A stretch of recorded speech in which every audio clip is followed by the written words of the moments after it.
சமூக கல்வி நிறுவனம் கடந்த 5 ஆண்டுகளாக பள்ளி கல்வியில் மாற்றங்களை கொண்டு வரும் வகையில் பல்வேறு பணிகளை மேற்கொண்டு வருகின்றது.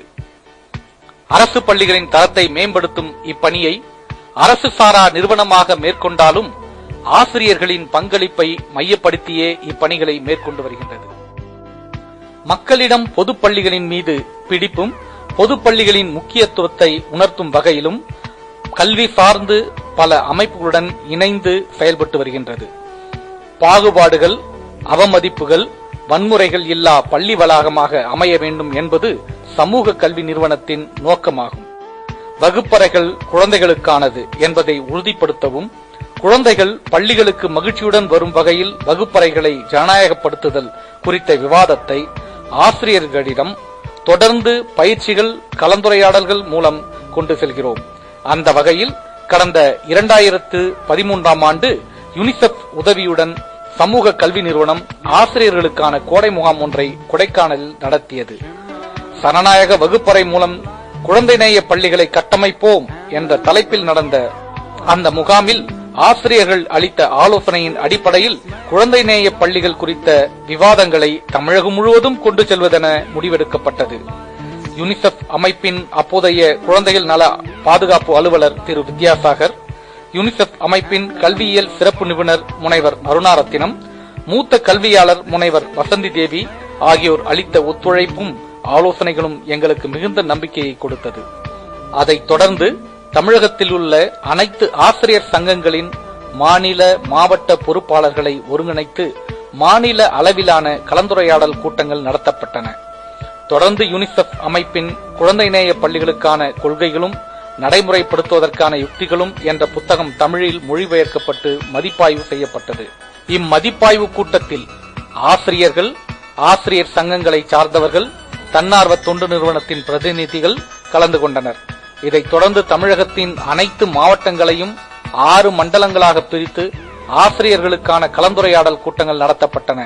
ஒவ்வொரு மண்டலங்களுக்கும் ஒரு ஆசிரியர் இத்திட்டத்தை ஒருங்கிணைக்க ஒப்புக்கொண்டனர். அதன் அடிப்படையில் சென்னை மண்டலம் ஆசிரியர் திரு சாந்தி, விழுப்புரம் மண்டலத்தை ஆசிரியர் திரு சசிகலா, திருச்சி மண்டலத்தை ஆசிரியர் திரு மணிமாறன், மதுரை மண்டலத்தை ஆசிரியர் திரு சிவா, கோவை மண்டலத்தை ஆசிரியர் திரு கனகராஜ், திருநெல்வேலி மண்டலத்தை ஆசிரியர் திரு முத்துசாமி அவர்கள் ஒருங்கிணைக்கின்றனர். இத்திட்டத்தை மாநில அளவில் ஒருங்கிணைக்கும் பணியை ஆசிரியர் சுடரொளி ஏற்றுக்கொண்டார். ஏற்கனவே கற்பித்தல் பணியிலும் சமுதாயத்தை ஒருங்கிணைத்து பள்ளி சூழலிலும் பல்வேறு மாற்றங்களை செய்து கொண்டிருக்கின்ற ஆசிரியர்கள் இந்த கலந்துரையாடல் கூட்டங்களில் ஆர்வத்துடன் கலந்து கொண்டார்கள். விடுமுறை நாட்களை கல்விக்காகவும் குழந்தைகளின் நலனுக்காகவும் அர்ப்பணித்து வரும் இப்படிப்பட்ட ஆசிரியர்கள் நமக்கு மேலும் நம்பிக்கையை அளித்தனர். குழந்தைநேய பள்ளி திட்டத்தினை சிறப்பாக கொண்டு செல்ல கல்வியாளர்கள், ஆசிரியர்கள் மற்றும் பல்வேறு துறையை சார்ந்த நிபுணர்கள் அடங்கிய ஒரு மாநில அளவிலான ஆலோசனை குழுவும் அமைக்கப்பட்டுள்ளது. கல்வி என்பது குழந்தைகளை மையப்படுத்தியதாகவும் குழந்தைகள் நேயமாகவும் இருக்க வேண்டும் என்று கல்வி உரிமை சட்டம் வலியுறுத்துகிறது. குழந்தை நேய பள்ளிகள் குறித்து யுனிசெப் இவ்வாறு கூறுகிறது: பள்ளிகள் குழந்தைகளை மையப்படுத்தியதாகவும் ஜனநாயக பங்கேற்பை உறுதிப்படுத்துவதாகவும் அனைவரும் பாரபட்சம் இல்லாமல் பயன்பெறும் வகையிலும் இருக்க வேண்டும் என்று கூறுகிறது. மேலும் அதன் தாக்கம் கற்றல் சூழலில், பள்ளி சூழலில் ஏற்படுத்த வேண்டும். அதற்கு ஆசிரியர்களை வளப்படுத்துதல் மற்றும் சமூக பங்கேற்பை ஊக்கப்படுத்தி பள்ளிகளின் வளர்ச்சிக்கு ஆக்கப்பூர்வமாக செயல்படுதல் என குறிப்பிடுகிறது. இதன் அடிப்படையில் தன்னார்வத்தோடு முன்வருகின்ற ஆசிரியர்கள், அவர்களுக்கு ஒத்துழைப்பு தர ஒப்புக்கொண்ட தலைமை ஆசிரியர்களை கொண்ட சுமார் 200 பள்ளிகள் தெரிவு செய்யப்பட்டு கொள்கை அளவில் உள்ள குழந்தைநேய பள்ளி திட்டத்தை பள்ளிகளில் செயல்படுத்தி பார்ப்பதென முடிவெடுக்கப்பட்டது.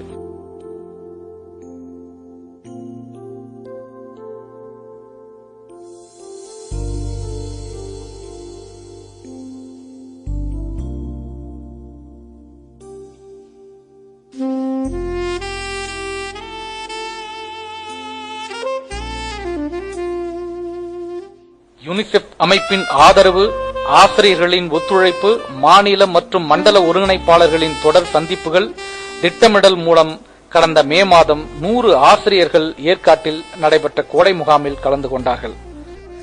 குழந்தைநேய பள்ளிக்காக பாத்தீங்கன்னா இப்போ தமிழகம் முழுக்க இருந்து ஒரு 110 ஆசிரியர்கள் வந்திருக்கிறாங்க.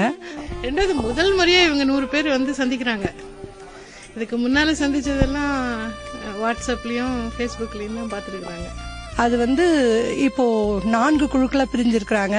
பிரிஞ்சு குழந்தைநேய பள்ளினா என்ன, அதாவது தங்களுடைய விருப்பத்தின் அடிப்படையில் குழந்தைநேய பள்ளினா என்னவெல்லாம் இருக்கலாம் அப்படின்னு ஒரு குழு கலந்துரையாடல் இங்க போயிட்டு இருக்கு. குழந்தைக்கும் ஆசிரியருக்குமான உறவு, பள்ளிக்கும் சமுதாயத்துக்குமான உறவு, பெற்றோருக்குமான உறவு, மேல டிபார்ட்மெண்ட்ல என்ன உறவு, மற்ற இடங்கள்ல என்னென்னலாம் பண்ணலாம், இது குழந்தைநேய பள்ளிக்குள்ள வரப்போகுது. அது மாதிரி 4 குழுக்களா பிரிஞ்ச ஆசிரியர்கள் கலந்துரையாடிக்கிட்டு இருக்காங்க. இதோட கன்சாலிடேஷன்ல இருந்து ஒவ்வொருத்தவங்களோட கன்சாலிடேஷனும் ஒரு அறையில ஒட்டப்படும்.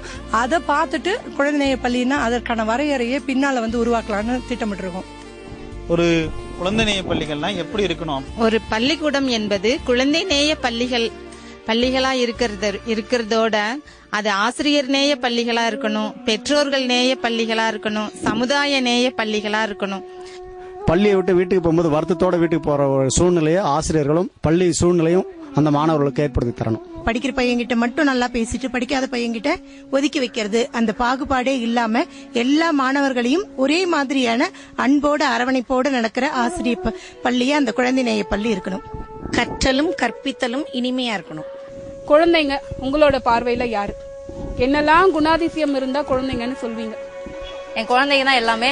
நான் சந்தோஷமா நிம்மதியா இருக்கிற ஒரே இடம் என்னுடைய பள்ளிக்கூடம் தான். குழந்தை என்னைக்கு படிக்க ஆரம்பிக்கோ, பையன் என்னைக்கு விரும்பி படிக்க ஆரம்பிக்கிறானோ அன்னைக்கு தான் கற்பிக்க ஆரம்பிக்கும். ஒரு வகுப்புல எல்லா குழந்தைகளும் ஒரே மாதிரி இருக்கவே கூடாது, இருந்தா அது வகுப்பே கிடையாது. அதனால நம்ம அந்த குழந்தைகளை மனிதநேயம் உள்ள நம்ம அந்த குழந்தைகிட்ட உண்மையான நேசம் செலுத்துறோம், மனிதநேயத்தை அந்த குழந்தைகிட்ட காட்டுறோம் அப்படின்னா அப்ப பயம் இல்லாம அவன் தங்களுடைய கருத்தை தெரிவிக்கணும். ஆசிரியரை பத்தி, மாணவர்களை பத்தி, பள்ளிக்கூடத்தை பத்தி, வகுப்பறையை பத்தி, பாடத்தை பத்தி, எல்லாத்த பத்தியும் தன்னுடைய கருத்தை எந்தவிதம் பயம் இல்லாம சொல்லக்கூடிய ஒரு சூழ்நிலையை அங்க உருவாக்கணும். இல்ல, எனக்கு இந்த அகாடமிக் இயர்ல 29 வருஷம் சர்வீஸ் முடிச்சும் ஒரு சில விஷயங்கள் நமக்கு ஒண்ணுமே தெரியலையே அப்படின்ட்டு இப்பதான் நான் ஃபீல் பண்ண ஆரம்பிச்சேன். ஏன்னா என்னுடைய ஃப்ரெண்டு வாட்ஸ்அப்ல அனுப்பிச்சிருந்தாங்க. என்னன்னாக்க நான் ஒவ்வொரு அகாடமிக் இயரும் 8ஆம் வகுப்பு போற பிள்ளைங்களை தான் உட்கார வச்சு ஃபேர்வெல் பார்ட்டி கொடுத்து அதுங்களை பேசவே விட்டது கிடையாதுன்னா, நான் தான் அட்வைஸ் பண்ணுவேன், டீச்சர்ஸ் தான் அட்வைஸ் பண்ணுவாங்க இப்படி எல்லாம் இருக்கணும்னு. இப்படிதான் இருக்கும் அப்படின்னு ஒரு செட்டப்லயே நான் இருந்துட்டேன். எல்லா குழந்தைங்களையும் உட்கார வச்சு இந்த ஒரு வருஷம் ஃபுல்லா நீ என்கிட்ட படிச்சிருக்கிற, நான் என்னென்ன தப்பு செஞ்சேன்னு நீ நினைக்கிறேன், நான் என்னை எப்படி மாத்திக்கணும்னு நீ நினைக்கிற அப்படின்னு கேக்குறப்ப ஒவ்வொரு குழந்தையும் சொல்லும் பொழுது என்னுடைய தவறுகள் அந்த குழந்தை சுட்டி காமிச்சிச்சு. நம்ம இங்க பார்த்தது குழந்தைகளோட உரிமைகள். குழந்தைகளோட உரிமைகளை நம்ம எந்தெந்த இடத்துல எல்லாம் பாதுகாக்கணும், எந்த நிலையில பாதுகாக்கணுங்கிறத தொடர்பான விஷயங்களை பார்த்துட்டு வந்தோம். இப்ப இங்க வந்திருக்கிற ஆசிரியர்கள் ஏற்கனவே ஒரு நல்ல அணுகுமுறையோட தான் இருக்கிறாங்க. அந்த தேடல், அந்த தாகம், நம்ம குழந்தைகளை நல்ல முறையில் அணுகிறோமா அப்படிங்கிற ஒரு கேள்வியோட தான் இவங்க அன்றாட பள்ளி பணிகளில் ஈடுபடுவாங்க. குழந்தைநேய பள்ளிகள் குறித்த கருத்தாக்கத்தை ஆழப்படுத்துதல், முன்மாதிரி குழந்தைநேய பள்ளிகளாக தங்கள் பள்ளிகளை மாற்ற ஊக்கப்படுத்துதல், மாநிலம் தழுவிய தோழமையை ஏற்படுத்துதல் மற்றும் அனுபவங்களை பகிர்ந்து கொள்ள வாய்ப்பை ஏற்படுத்துதல் போன்ற நோக்கங்களுடன் ஒருங்கிணைக்கப்பட்ட இந்த முகாமில் குழந்தைகளின் இன்றைய நிலையும் குழந்தைநேய பள்ளிகளின் அவசியமும், அறிமுகம், அதாவது குழந்தைநேய பள்ளிகள் குறித்த ஆசிரியர்களின் எதிர்பார்ப்பு மற்றும் சுய அறிமுகம். இது வாலா ஃப்ரேம். இங்க பயிற்சியில கலந்துகிட்ட எல்லாரோட புகைப்படமும் அவங்கள பற்றிய தகவல்களும் இருக்கும். அவங்க என்ன நோக்கத்துக்காக இங்க வந்திருக்காங்கன்ற விஷயத்த அதுல எழுதியிருப்பாங்க. ஸோ நாங்க தேநீர் இடைவேளை, அதே மாதிரி உணவு இடைவேளை, இந்த மாதிரி விஷய நேரங்கள்ல யார் யார் பயிற்சியில கலந்துகிட்டாங்க, அவங்களோட பேரு, புகைப்படம், அவங்களோட நோக்கம் இதெல்லாம் தெரிஞ்சுக்கிறோம். அது மூலமா ஒருத்தருக்கு ஒருத்தர் அடையாளம் தெரிஞ்சுக்கிறதும் அறிமுகமாகிறதுக்கும் ஒரு சந்தர்ப்பத்தை ஏற்படுத்தி கொடுக்கிறது. குழந்தைகள் உரிமையும் குழந்தைநேய பள்ளியும், குழந்தைநேய பள்ளிகளை கட்டமைப்பதில் சனநாயக அணுகுமுறை, பள்ளிகளில் பாகுபாடு மற்றும் அதன் தாக்கங்கள், மாற்றுப்பாலினத்தவரின் உரிமைகளும் சந்திக்கும் பிரச்சனைகளும், குழந்தைநேய பள்ளி, குழந்தைநேய கல்வி குறித்த குழுவாக பாடல் எழுதும் பயிற்சி.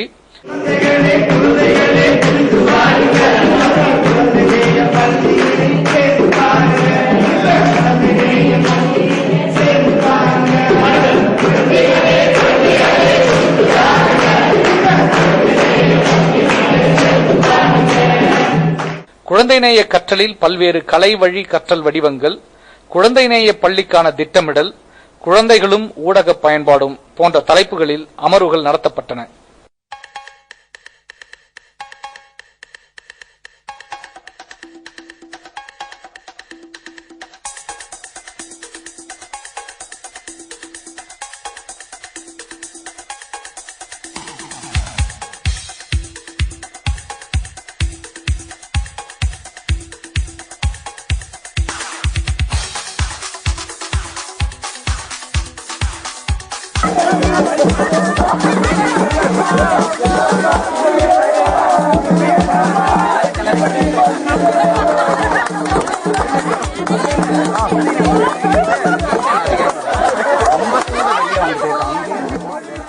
கூட்டு முயற்சி, சனநாயக அணுகுமுறை, பங்கேற்பு முறையில் வடிவமைக்கப்பட்ட இம்முகாமில் ஆசிரியர்கள் கூடி கொண்டாடி கருத்துக்களை பகிர்ந்து கொண்டு சென்றார்கள் எனலாம். நண்பர்களே, குழந்தைகள் நேய பள்ளி திட்டம் குறித்த கருத்தாக்கத்தை பல வடிவங்களில் கடந்த 3 ஆண்டுகளாக தமிழகம் முழுவதும் கலந்துரையாடி வந்திருக்கின்றோம். இனி அதன் வெளிப்படையான அனுபவங்களை நம் பள்ளிகளில் உருவாக்குவோம். குழந்தைகள் கொண்டாடுகின்ற பள்ளிகள்தான் குழந்தை நேய பள்ளி. அதுவும் அரசு பள்ளிகளாகத்தான் அப்படிப்பட்ட பள்ளிகளாக இருக்க முடியும். அப்படிப்பட்ட பள்ளிகளால் தான் பாகுபாடுகளற்ற சமத்துவமும் சனநாயகமும் சமூக நீதியும் சமுதாயத்தில் தழைத்தோங்கச் செய்ய முடியும். குழந்தை நேய பள்ளிகளுக்கான இத்திட்டம் ஒரு பயணம். இப்பயணத்தில் நாம் இப்போது கைகோர்த்திருக்கின்றோம்.